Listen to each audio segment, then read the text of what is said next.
12 वाजता सन्माननीय आमचे विभागीय नेते बच्चू कडू असतील, तिथले संपर्क प्रमुख आमचे किशोरप्पा असतील आणि आमचे स्थानिक नेते मंडळी आहेत, त्यांनी एक जिल्ह्याच्या कार्यकारिणीची बैठक लावलेली आहे आणि त्या बैठकीला त्यांनी मला निमंत्रण दिलेलं होतं आणि माननीय एकनाथ शिंदे साहेबांच्या नेतृत्वाखाली त्या बैठकीला देखील उपस्थित राहायला मी आलो आहे आणि त्याच्यानंतर संध्याकाळी काही महानगरपालिकेच्या निमित्तानं इकडे तिकडे गेलेले जे शिवसेनेचे आमचे पदाधिकारी होते, कार्यकर्ते होते, काँग्रेसमधले काही पदाधिकारी आहेत, यांचा प्रवेश नागपूरमध्ये इथल्या पदाधिकाऱ्यांनी ठेवला आहे आणि त्या प्रवेशाच्या कार्यक्रमाला देखील उपस्थित राहणार आहे। शेवटी सरकारमध्ये काम करत असताना ज्या पक्षामुळं, ज्या नेत्यामुळं, ज्या शिंदे साहेबांमुळं मी मंत्री झालेलो आहे, तो शिवसेना पक्ष वाढवण्याची जबाबदारी माझ्यासारख्या कार्यकर्त्याची देखील आहे आणि म्हणून अमरावतीमध्ये देखील संघटनेच्या कार्यक्रमासाठी मला निमंत्रण होतं, नागपूरमध्ये देखील संध्याकाळच्या कार्यक्रमाला मी उपस्थित राहणार आहे आणि या 2 कार्यक्रमासाठी आज मी आलेलो आहे। संजय दिना पाटील यांचा कालचा जो वक्तव्य पत्रकारांबद्दलचा होता त्याच्यावर विविध पत्रकार संघटनांनी आक्षेप घेतलं। आज त्यांनी दिलगिरी जी व्यक्त केली त्याची पण भाषा जी आहे ती दिलगिरी कमी आणि मगरुरी जास्त वाटते। नाही, संजय दिना पाटलांना जर तुम्ही जवळून बघितलं तर त्यांचा वागण्याची पद्धतच तशी आहे, त्यांची बॉडी लँग्वेजच तशी आहे, परंतु आज त्यांनी जाहीर पद्धतीनं दिलगिरी व्यक्त केलेली आहे। त्यांनी पत्रकारांच्या बाबतीमध्ये जे काय बोलले त्याचं पक्षानं कुठेही समर्थन केलेलं नाही, त्याच्यामुळे संजय पाटील यांनी स्वतः दिलगिरी व्यक्त केल्यामुळे मला असं वाटतं की तो विषय सगळ्यांनीच थांबवणं गरजेचं आहे। संजय पाटलांसारखा जीवाला जीव देणारा मित्र देखील असू शकत नाही, याचा अनुभव मी देखील गेली 25 वर्ष घेतलेला आहे। आम्ही वेगवेगळ्या पार्टीमध्ये असलो तरी पूर्वीपासूनचे मित्र आहोत। मी देखील काल त्यांच्याशी चर्चा केली, स्वतः साहेबांनी त्यांच्याशी चर्चा केली, साहेबांनी त्याच्यावर खुलासा केला आहे, संजय पाटलांनी दिलगिरी व्यक्त केलेली आहे। त्याच्यामुळे माझी देखील आपल्याला विनंती आहे की भविष्यामधनं राजकारण करत असताना त्यांच्याकडनं अशा पद्धतीची भूमिका परत घेतली जाणार नाही, अशी देखील चर्चा साहेबांनी त्यांच्याबरोबर केलेली आहे।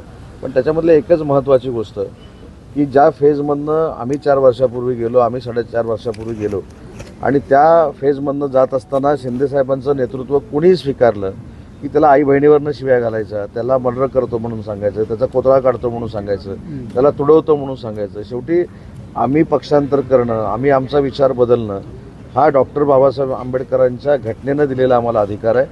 त्या नियमात बसून जर आम्ही संविधानाचा आदर करून जर दुसऱ्या गोष्टी करणार असू तर त्यांची आई बहीण कशाला काढायची? तर सुरुवात कुठनं होते ही देखील विचार करण्यासारखी गोष्ट आहे, परंतु कदाचित हा सगळा राग आपल्या सगळ्यांवर निघाला असेल। त्यांनी स्वतःहून दिलगिरी देखील व्यक्त केलेली आहे।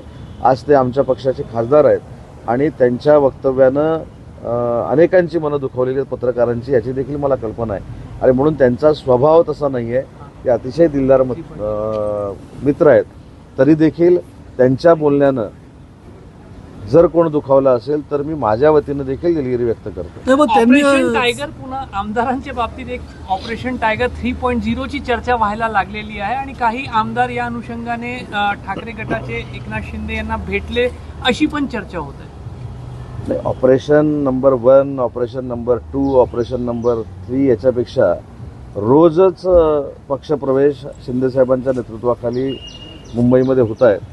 त्याच्यामुळे तुम्ही प्रत्येक ऑपरेशनला आता नंबर द्यायला गेला तर दर दिवशीचं एक ऑपरेशन असं 365 पर्यंत नंबर तुम्हाला द्यावे लागतील।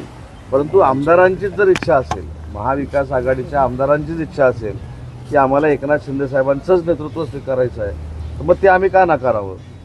आणि त्याच्यासाठी ते जर पक्षामध्ये येणार असतील तर त्यांना येऊ नका म्हणून काय सांगावं? पण ही परिस्थिती आणि हे वातावरण महाराष्ट्राच्या लोकप्रतिनिधींमध्ये निर्माण झालेलं आहे, हे नाकारता येत नाही। मग विजय वडेट्टीवार शिंदे गटात प्रवेश करणार अशी जोरात चर्चा सुरू आहे, काही खरं आहे का? तुम्ही इकडे आहे म्हणून सांगतो। नाही, विजय वडेट्टीवार हे अतिशय आमचे सगळ्यांचे चांगले मित्र आहेत, माननीय एकनाथ शिंदे साहेबांचे देखील अतिशय जवळचे मित्र आहेत। पक्षप्रवेशाच्या संदर्भामध्ये विजय वडेट्टीवार साहेबांनी आमच्याशी कधीही चर्चा केली नाही, पण विजय वडेट्टीवारांसारखा विदर्भातला एक ताकदीचा नेता, लोकांमधला नेता, ज्याची नाळ लोकांशी जुळलेली आहे, यांनी जर माननीय एकनाथ शिंदे साहेबांबरोबर काम करण्याचा निर्णय घेतला तर सगळ्यात जास्त आनंद असणारा मी असेल, कारण मी विजय वडेट्टीवार साहेबांबरोबर देखील काम केलेलं आहे। तुम्हाला नाही अशी काही चर्चा आहे का तुमच्या पक्षाकडून? त्यांना घेतलं जाईल का, घेणार आहे की चर्चा सुरू आहे, कसं काय आहे का? नाही, चर्चा नाही। तुम्ही जो मला प्रश्न विचारला की विजय वडेट्टीवार साहेब भविष्यामध्ये आले तर तुमची भूमिका काय, तर आले तरची भूमिका अशी आहे की एक चांगला नेता लोकांशी ना जुळलेला नेता जर आमच्या पक्षामध्ये येणार असेल आणि साहेबांशी चर्चा करून नेतृत्व स्वीकारणार असेल तर कोणाला नको आहे. काय घडामोडी सुरू आहे का मुंबईत या सगळ्या संदर्भात? मला असं वाटतं या संदर्भामध्ये घडामोडी जर सुरू असतील त्याची कल्पना मला काही नाही आहे. मुंबईमध्ये घडामोडी सुरू असताना मी कदाचित विदर्भामध्ये असेल आणि म्हणून अमरावती आणि नागपूरच्या कार्यक्रमासाठी मी विदर्भामध्ये आलेलो आहे. इथून पुढचं ऑपरेशन हे काँग्रेसच्या बाबतीत असू शकतं का? म्हणजे आता जर तुम्ही स्वागत करणार असाल वरती, नाही, ऑपरेशन म्हणण्यापेक्षा कुठच्याही महाविकास आघाडीतल्या पक्षामधले नेते मंडळी जर शिवसेनेमध्ये येणार असतील तर त्यांचं आम्ही स्वागतच करू ना, पण कुठचंही ऑपरेशन सुरू नाही आहे. संजय दिना पाटलाबद्दल भाजपच्या एका आमदारानं याला विरोध केला होता की आमदारांचं जे आहे ते ऑपरेशन राबवू नका, कारण मग जागा वाटप असेल, निधी वाटप असेल, याच्यासाठी अडचण होईल. तर या संदर्भामध्ये भाजपाचे नेते, मुख्यमंत्री आदरणीय देवेंद्रजी फडणवीस साहेब, आमचे मुख्य नेते आणि पक्षप्रमुख एकनाथ शिंदे साहेब आणि सुनेत्रा वहिनी हे तिन्ही नेते बसून त्याच्यामध्ये निर्णय घेतील. त्याच्यामुळे कोणाला पक्षात घ्यायचं, कोणाला पक्षात घ्यायचं नाही, हा शिवसेनेमध्ये पूर्ण अधिकार माननीय एकनाथ शिंदे साहेबांचा. आज संजय राऊत यांनी एक ट्विट केलेला आहे. त्यांनी अयोध्येतल्या राम मंदिराला एक 4 किलोची चांदीची वीट आणि 1 कोटी रुपये दिले होते. आता ज्या पद्धतीनं त्या मंदिरात घोटाळा होतोय तर ते प्रश्न विचारतात की ती वीट आणि ते पैसे कुठे गेले. उद्धवजींनी आपल्या खिशातून ते 1 कोटी दिले होते असं उल्लेख. नाही, आता कोणी कोणाच्या खिशातनं दिले की दुसऱ्याच्या खिशातनं दिले मला माहीत नाही, पण या संदर्भामध्ये अयोध्येच्या बाबतीमध्ये SIT नेमली गेलेली आहे, त्याच्यामध्ये ह्या सगळ्या गोष्टी येतील ना. आता SIT नेमली गेलेली असताना उत्तर प्रदेशच्या सरकारचा प्रश्न असताना मी महाराष्ट्रामध्ये त्याचं उत्तर देणं योग्य नाही, परंतु प्रत्येकाची अपेक्षा आहे की अयोध्येमध्ये जर काय अनियमितता असेल किंवा काही भ्रष्टाचार झाला असेल त्याची चौकशी झाली पाहिजे. संजय टाइगर को लेकर चर्चा हो रही है, विधायक भी एकनाथ शिंदे के साथ जुड़ सकते हैं. मैंने यही कहा कि अगर महाविकास आघाड़ी के कार्यकर्ता, नेता, आमदार अगर हमारे साथ आने वाले हैं लेकिन कौन सा भी ऑपरेशन चालू नहीं है, उनका हम स्वागत करेंगे. अगर उनको रियलाइज हो गया है कि माननीय एकनाथ शिंदे साहब का ही नेतृत्व जो है वो आगे जाके उनको ताकत दे सकता है, उनको निधि की उपलब्धता करके दे सकता है, तो उनको भी समझ में आया रहेगा कि वहाँ ही जाना पड़ेगा. तो अगर आने वाले हैं तो उनका स्वागत करेंगे. विजय वडेट्टीवार के नाम की भी चर्चा है कि वो एकनाथ शिंदे के साथ जा सकते हैं. नहीं, वो आएंगे नहीं आएंगे इसके बारे में मुझको पता नहीं है, लेकिन विजय वडेट्टीवार जी एक विदर्भ के स्ट्रांग नेता है, ताकतवर नेता है. अगर वो माननीय एकनाथ शिंदे साहब का नेतृत्व स्वीकार करके अगर उनके साथ आ जाते हैं तो उसका आनंद सबको है. संजय राऊत म्हटले की सत्ता नसेल तेव्हा यांची अवस्था काय होईल कळेल. ते सत्ता नसेल तेव्हा बघू ना.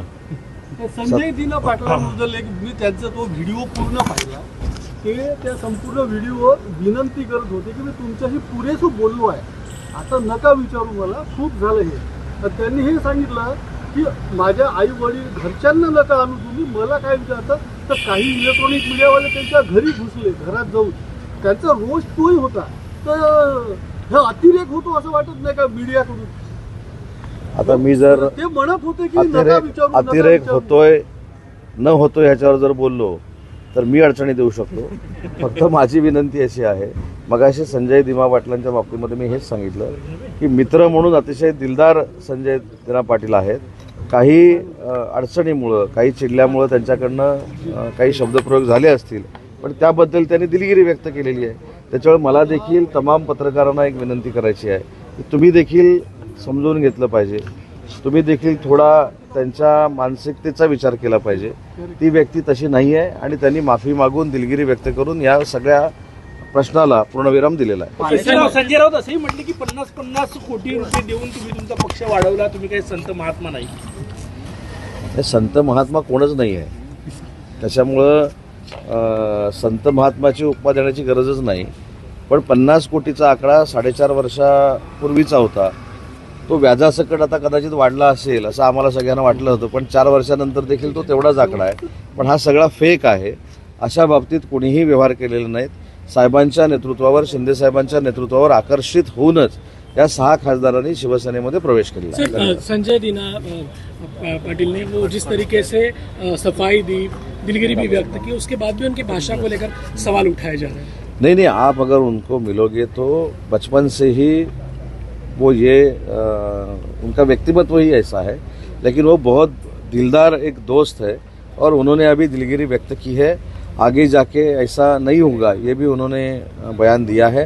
तो मेरी भी आपसे विनती है कि अभी वो जो सब्जेक्ट था उसको फुल स्टॉप देना चाहिए। संजय राउत जी ने एक ट्वीट किया, राम मंदिर को कुछ ईंटें और करोड़ों रुपए दान किए थे। उसकी राम मंदिर के बारे में SIT लगी हुई है, उसमें जो कुछ आगे जाके क्लियर होगा उसमें कौन दोषी रहेंगे, कौन गिल्टी रहेंगे, उनके ऊपर कार्रवाई होगी।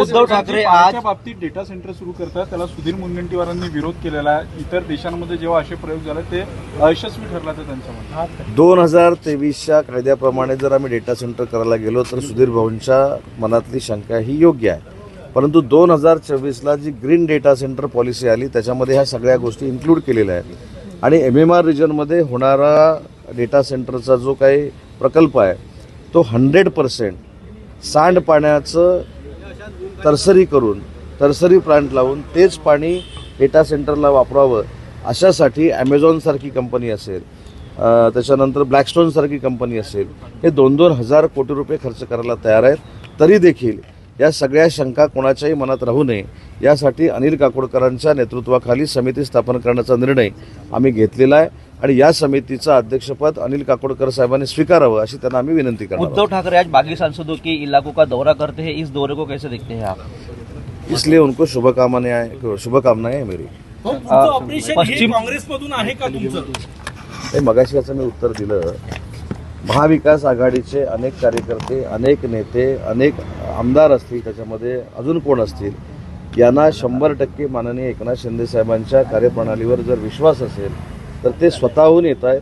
त्याच्यामुळं ऑपरेशन कुठचं टायगर राबवायची गरज नाही आणि जर ऑपरेशन टायगर राबवायची गरज असेल तर तुम्हाला 1, 2, 3 वर थांबता येणार नाही। दररोज प्रवेश सुरू आहेत, त्याच्यामुळे 1, 2, 1, 6, 365 365 दिवसापर्यंत हे ऑपरेशन राबवावं लागेल। उद्धव ठाकरे